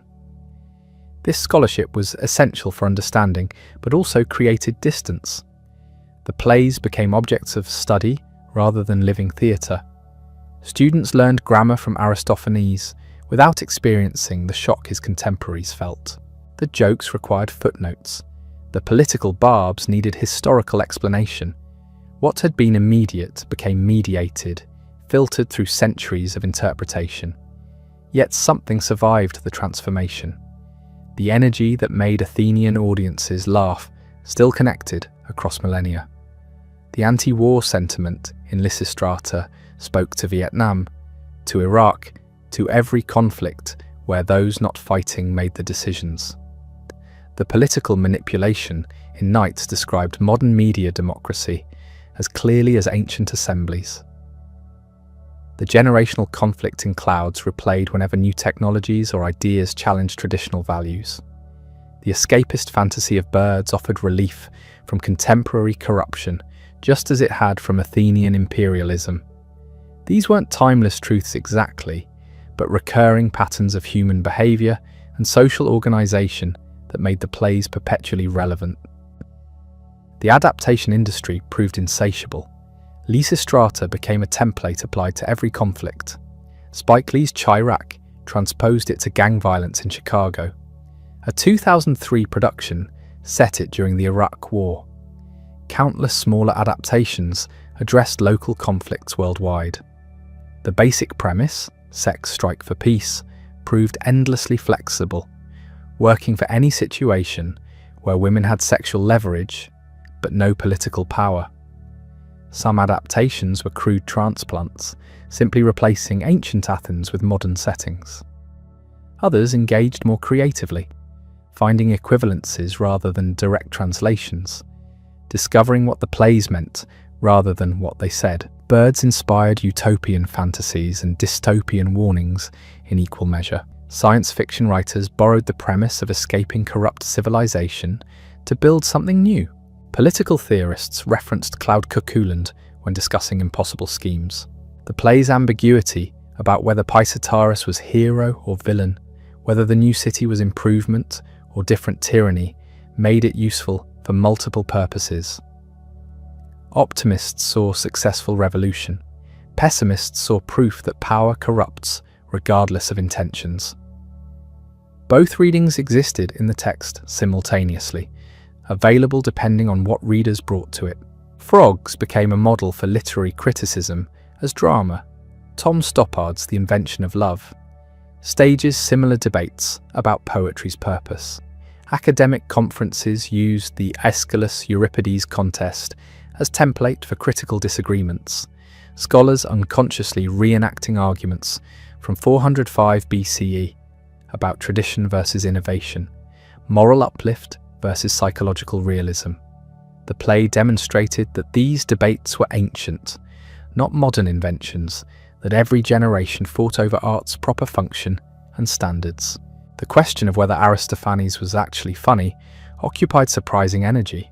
Scholars noted that ancient jokes often fell flat for modern audiences. The puns didn't translate. The scatological humour seemed juvenile. The sexual content was either too crude or not crude enough depending on contemporary standards. Some concluded that comedy was hopelessly culture-bound, that we could analyse Aristophanes historically, but couldn't genuinely laugh at him anymore. Others argued that good productions could recover the humour, that skilled performance overcame the distance, that laughter was more universal than skeptics claimed. The truth probably lay between extremes. Some jokes still landed. Others required explanation that killed them. The plays could be funny but differently than they were for original audiences, producing laughter of recognition rather than surprise, appreciation rather than shock. Performance styles evolved dramatically. Early 20th century productions were stately, emphasizing the lyric poetry and moral themes while downplaying the obscenity. Mid-century directors embraced the bawdiness, but often in cartoonish ways that made it safe through exaggeration. Late 20th century postmodern approaches deconstructed the texts, highlighting contradictions and ironies. 21st century productions often updated aggressively, treating ancient Athens as equivalent to contemporary society, finding modern correlatives for every ancient reference. Each style revealed different aspects while obscuring others. Stately productions showed the beauty but lost the bite. Bawdy versions captured the energy but missed the sophistication. Postmodern deconstructions were intellectually interesting but theatrically inert. Updated versions made the politics immediate but sacrificed the specific historical context that made the satire meaningful. The chorus remained problematic. Ancient productions had 24 chorus members performing complex choreography and singing sophisticated music, now lost. Modern productions couldn't or wouldn't match this scale. Some reduced the chorus to a handful of actors, others eliminated it entirely, distributing choral lines to individual characters. Still others experimented with multimedia approaches, using projections or recorded music to suggest the choral presence. None of these solutions fully worked because the chorus was fundamental to old comedy's structure and meaning. Without it, the plays became something different, closer to modern comedy than ancient. With it, productions faced enormous expense and the challenge of making archaic theatrical conventions feel natural to contemporary audiences. Translation presented endless difficulties. Literal versions preserved meaning but lost the poetry. Poetic translations captured the beauty but sometimes distorted content. Attempts to find English equivalents for Greek puns usually failed because the languages don't correspond. Some translators aimed for historical accuracy, using formal language to remind readers these were ancient texts. Others pursued contemporary immediacy, using slang and colloquialisms to recreate the shock value. The best translations acknowledged impossibility, preserving what could be preserved while honestly admitting what was lost, providing notes explaining untranslatable elements without pretending annotation could substitute for understanding. Educational use continued but changed. Earlier generations taught Aristophanes as moral exemplar or literary model. Modern syllabi approached him as historical evidence about Athenian democracy, intellectual history, and theatrical practice. Students read Knights to understand demagogues, Clouds to learn about Socrates' reputation, Lysistrata to study gender dynamics. This instrumental approach valued the plays as sources rather than art, mining them for information about ancient society.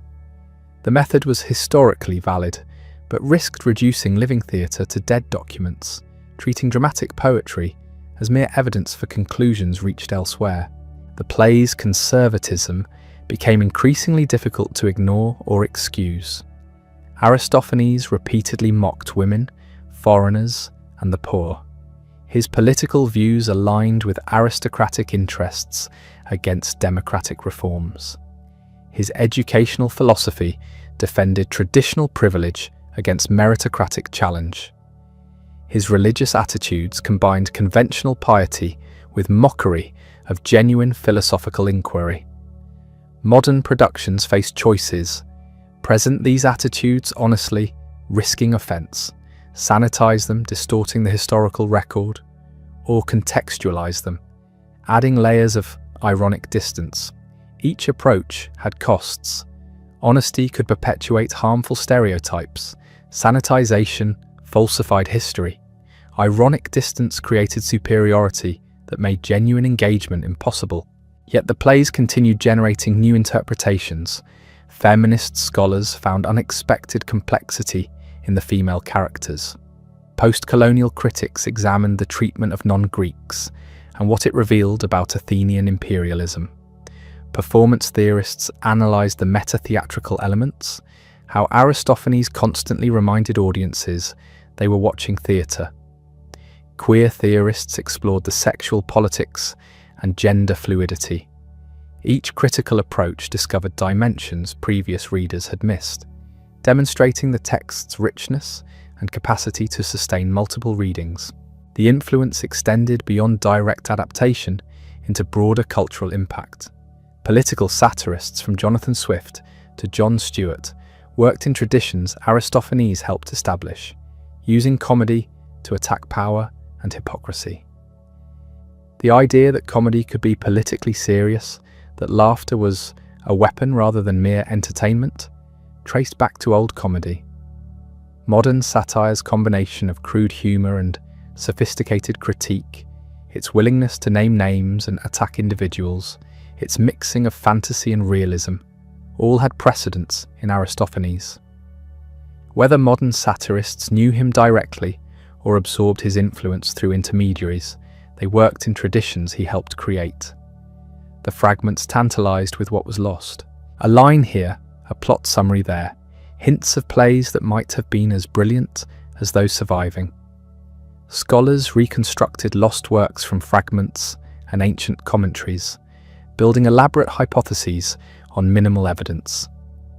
Some lost plays apparently dealt with similar themes as survivors: war, politics, new versus old education. Others seem to have explored different territory entirely. We'll never know what unique insights vanished, what jokes died with ancient audiences, what satirical targets escaped modern knowledge because the plays attacking them disappeared. Aristophanes died sometime after 386 BCE, probably in his 60s or 70s. The exact date is unknown. The circumstances are unrecorded. He simply disappears from history, leaving only the plays behind. His sons continued the theatrical tradition, producing comedies under their own names and possibly under his, keeping the family business alive for another generation. But the Athens they worked in was different. The Peloponnesian War had ended in defeat. Democracy had been briefly overthrown and restored in weakened form. The imperial ambitions were dead. The intellectual ferment had cooled. The specific conditions that made old comedy possible, robust free speech, intense political engagement, wealthy sponsors willing to finance elaborate productions, were fading.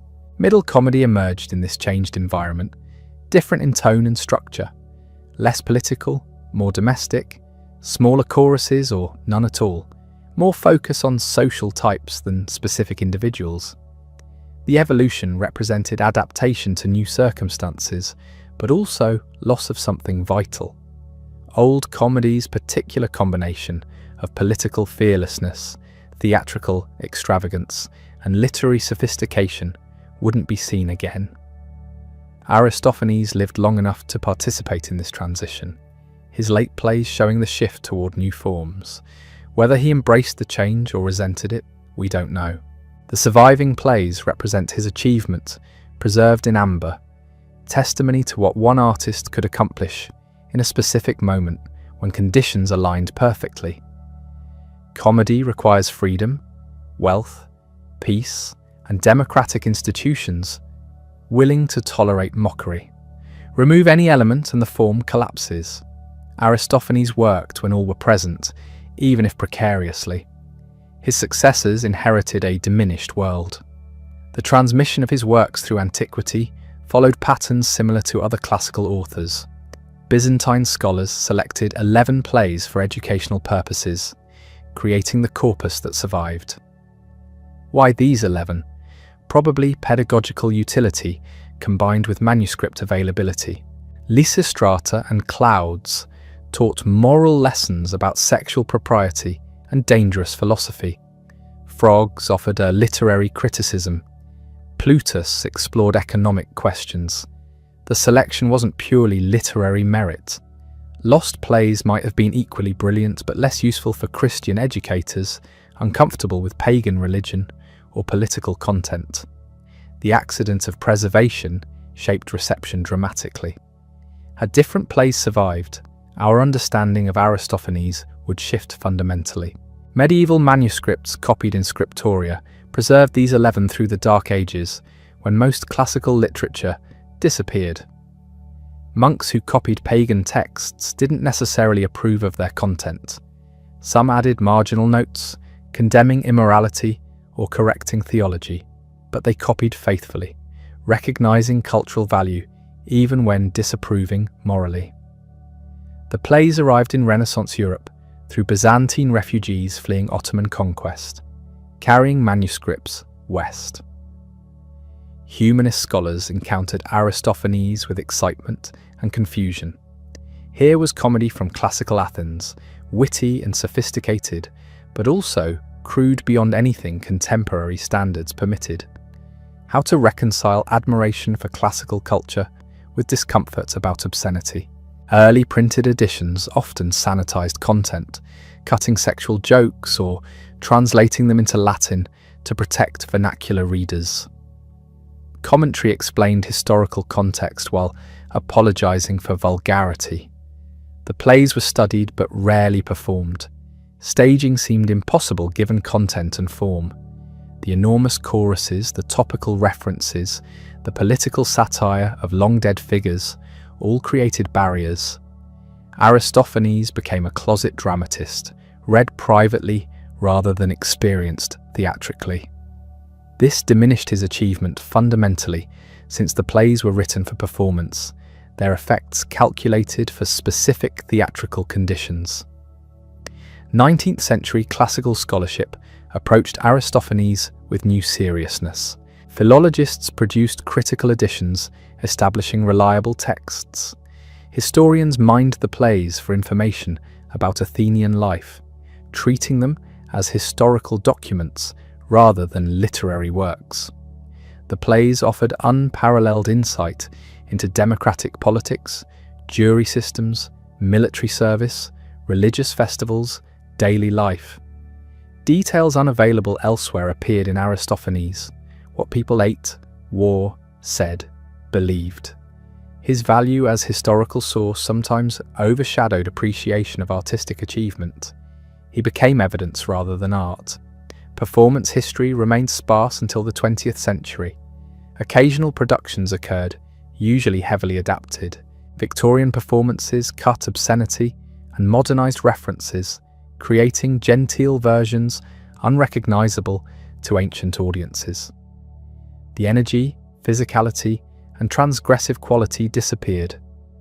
What remained was sanitized drawing room comedy. Aristophanes defanged. Only in recent decades have productions attempted recovering the original's rawness. Modern directors stage the plays with full sexual content, exaggerated physicality, and political bite. Audiences sometimes react with shock, which is appropriate. The plays were meant to shock. Translation presents particular challenges. Aristophanes' language operates on multiple registers simultaneously: elevated tragic parody, colloquial speech, obscene slang, lyric poetry. Puns and wordplay don't transfer across languages. Topical references require extensive notes. Some translators prioritize accuracy, producing literal versions incomprehensible without commentary.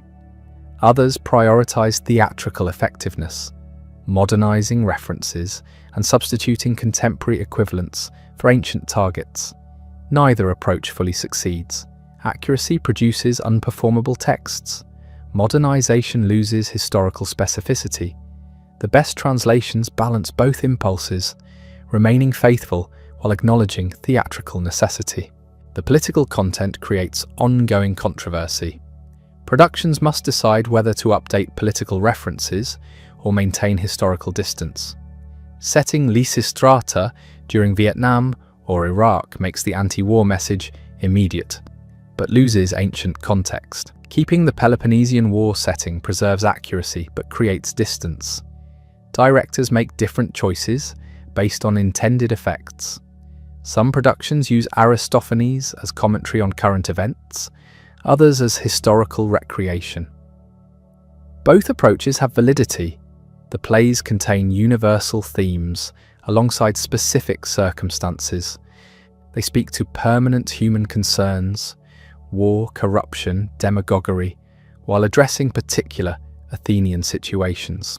Academic scholarship continues discovering new dimensions. Performance studies examines how the plays work theatrically, reconstructing staging, choreography, music. Gender studies explores the complex treatment of women and sexuality. Political theory analyzes democratic critique. Comparative literature places Aristophanes alongside later satirists. Each approach reveals aspects previous readers missed. The plays remain inexhaustible, generating new interpretations as critical methods evolve. This richness explains their survival. Works that yield one reading and no more get exhausted. Aristophanes sustains endless investigation. His influence on Western comedy extends far beyond direct imitation. The tradition of political satire using humour as weapon traces partly through him. Writers, attacking power through mockery, work in lineages he helped establish. Not all knew Aristophanes directly. Many absorbed his influence through intermediaries or reinvented similar techniques independently. But the idea that comedy could be serious, that laughter could criticize, that theatre could engage politics, these principles found early formulation in old comedy.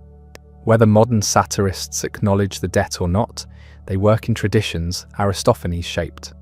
The plays also influenced dramatic theory.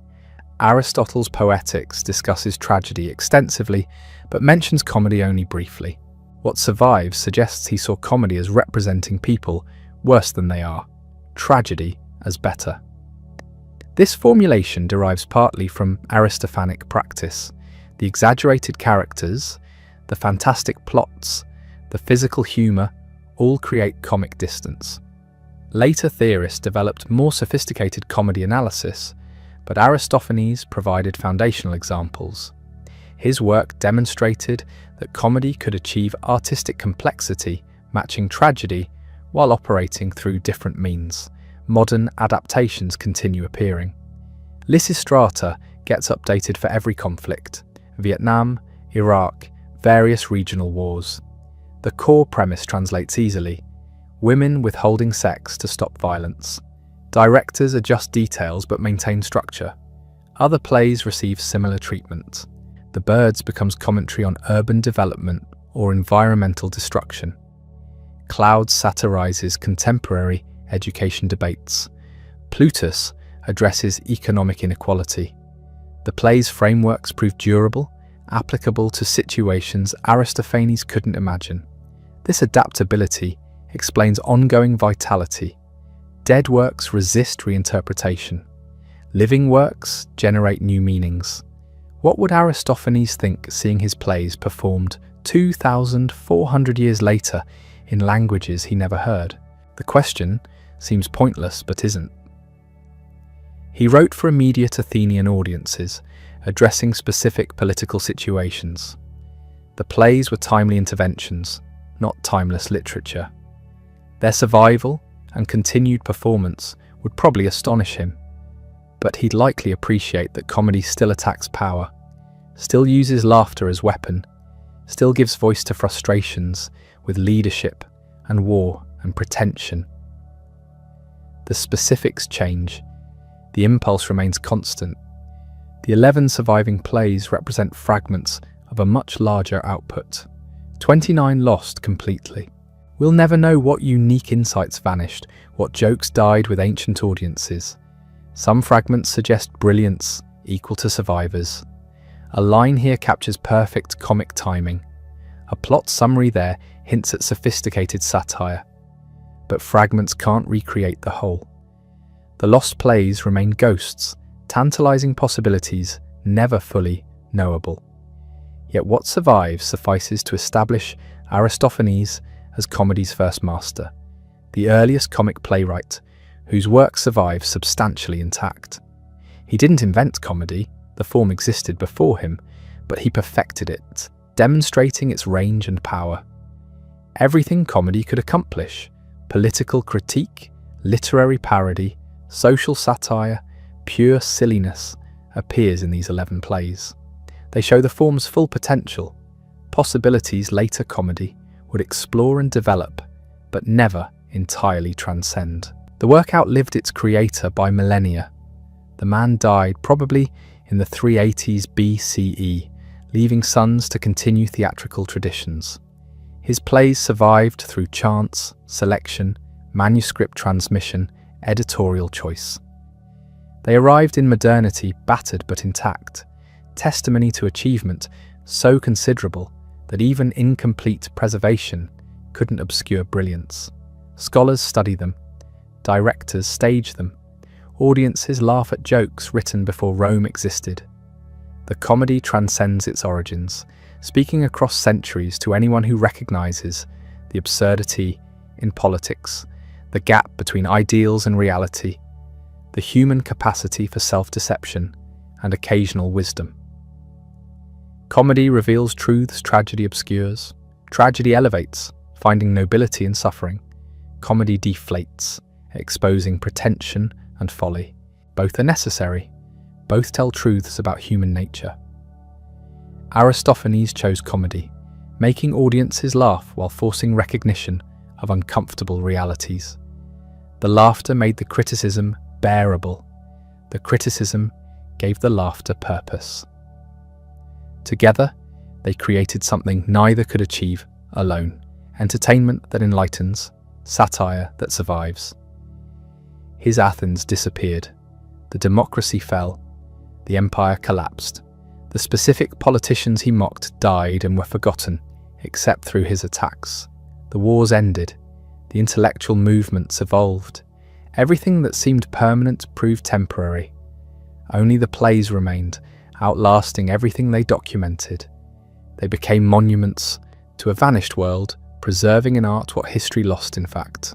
Through them we glimpse Athenian democracy at its height: chaotic, vital, argumentative, creative, maddening, magnificent. We hear the voices that filled the assembly, see the plays that packed the theatre, taste the wine that fueled the symposia. The preservation wasn't inevitable. Countless ancient works vanished. Aristophanes survived partly through merit, partly through luck. Byzantine educators chose these plays. Monks copied them. Renaissance scholars printed them. Each generation found value sufficient to justify preservation. The transmission chain held across 2,400 years. One broken link and everything disappears. But it held, and we inherited 11 plays showing what comedy could achieve when conditions aligned, when democracy permitted freedom, when artists possessed genius, when culture valued both entertainment and truth. That's what remains after the facts are catalogued. The controversies debated, the interpretations argued. Comedy that still works, satire that still stings, art that survives its context while illuminating it, laughter that resonates across millennia. Aristophanes died in the 4th century BCE. His comedy lives still. The greatest comic playwright of ancient Athens left almost nothing behind but laughter captured in text. No statues commemorated him. No biographical tradition preserved his personal story.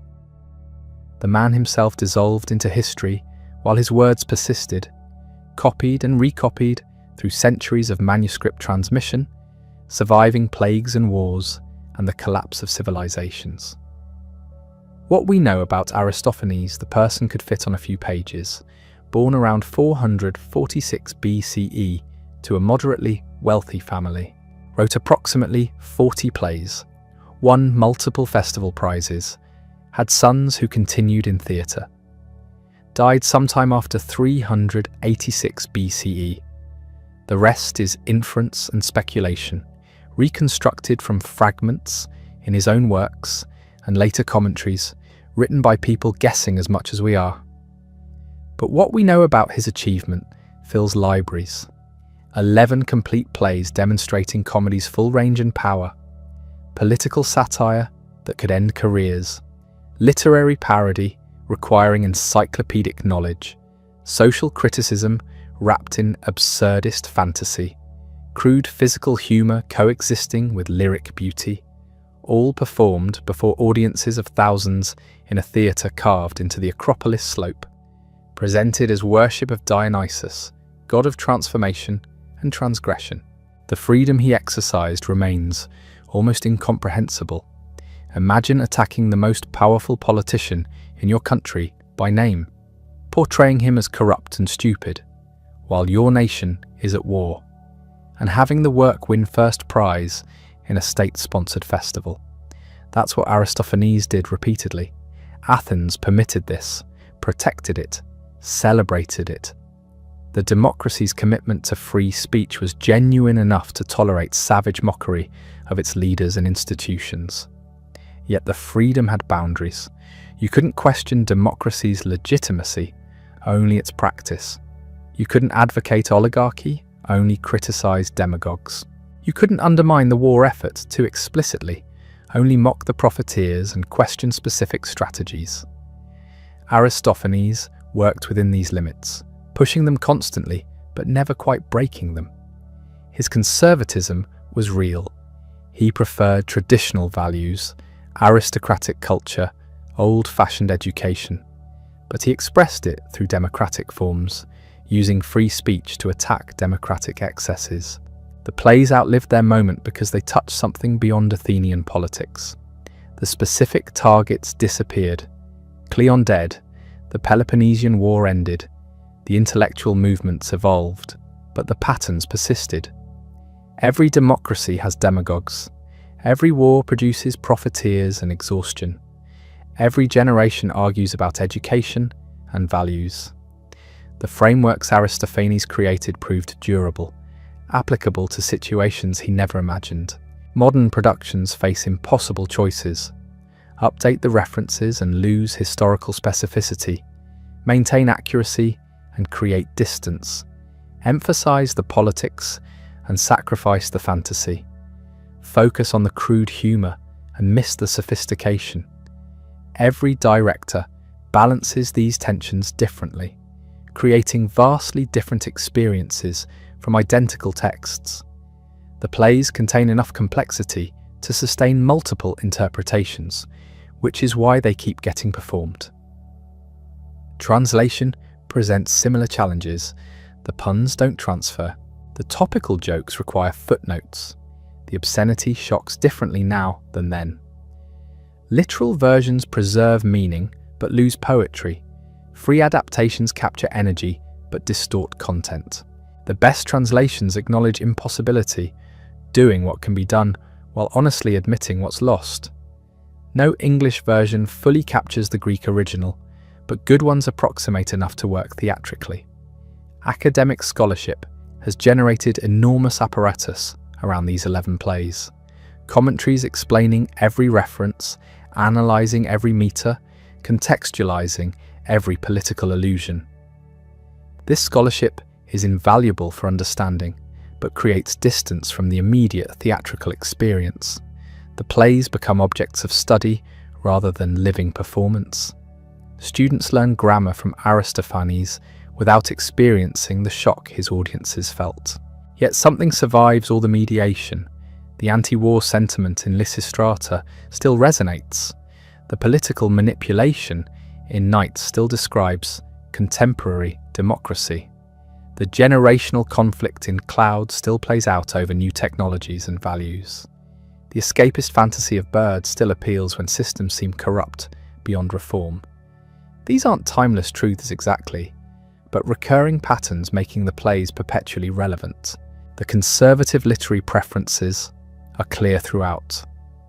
Aristophanes favoured Aeschylus over Euripides, old education over sophistry, traditional values over modern questioning, rural simplicity over urban sophistication. His politics aligned with aristocratic interests more than democratic reforms. His social views reflected the prejudices of his class and time. Modern readers rightly note these limitations while recognizing the artistic achievement they frame. The missing plays haunt scholarship. 29 works lost completely, known only through fragments and ancient plot summaries. Some apparently match the survivors in brilliance. Others may have explored different territory entirely. We'll never know what unique insights vanished, what satirical targets escaped modern knowledge because the plays attacking them disappeared. The accident of preservation shaped our understanding fundamentally. What would he think seeing his plays performed 24 centuries later in languages he never heard, in theatres he couldn't imagine, for audiences who need footnotes explaining his jokes? The question seems pointless, but isn't. He wrote for immediate political intervention, addressing specific Athenian situations. The survival would probably astonish him, but he might appreciate that comedy still attacks power, still uses laughter as weapon, still matters politically. The influence extends beyond direct adaptation into broader cultural impact. Political satirists from Swift to Stewart work in traditions Aristophanes helped establish. The idea that comedy could be serious, that laughter could criticize, that theatre could engage politics, these principles found early formulation in old comedy. Modern satirists may not know him directly, but they work in lineages he shaped. His Athens disappeared, the democracy fell, the empire collapsed. The specific politicians he mocked died and were forgotten except through his attacks. The wars ended, the intellectual movements evolved, everything that seemed permanent proved temporary. Only the plays remained, outlasting everything they documented, becoming monuments to a vanished world. The preservation wasn't inevitable. Countless ancient works disappeared. Aristophanes survived through merit and luck combined. Byzantine educators selected these plays, monks copied them, Renaissance scholars printed them. Each generation found value sufficient to justify preservation. The transmission chain held across 2,400 years, and we inherited 11 plays showing what comedy could achieve when conditions aligned. That's the legacy. Not biographical details or personal philosophy, but achievement preserved in art, comedy that still works, satire that still stings, laughter that resonates across millennia.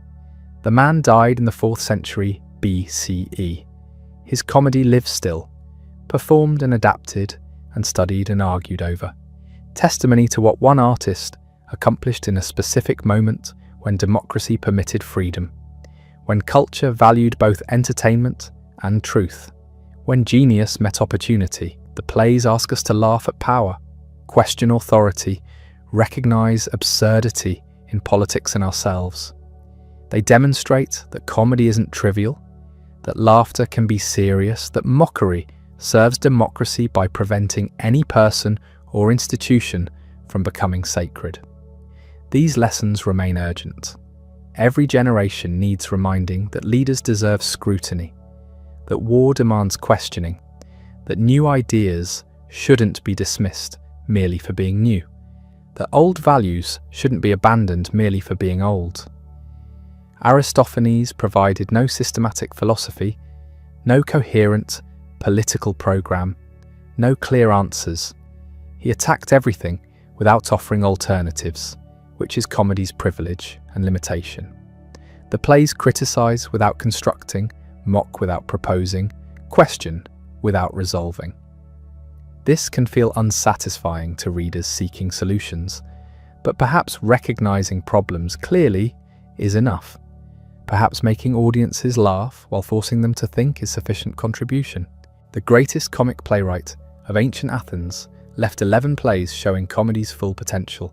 They survive as fragments of a much larger output, testimony to achievements so considerable that even incomplete preservation couldn't obscure brilliance.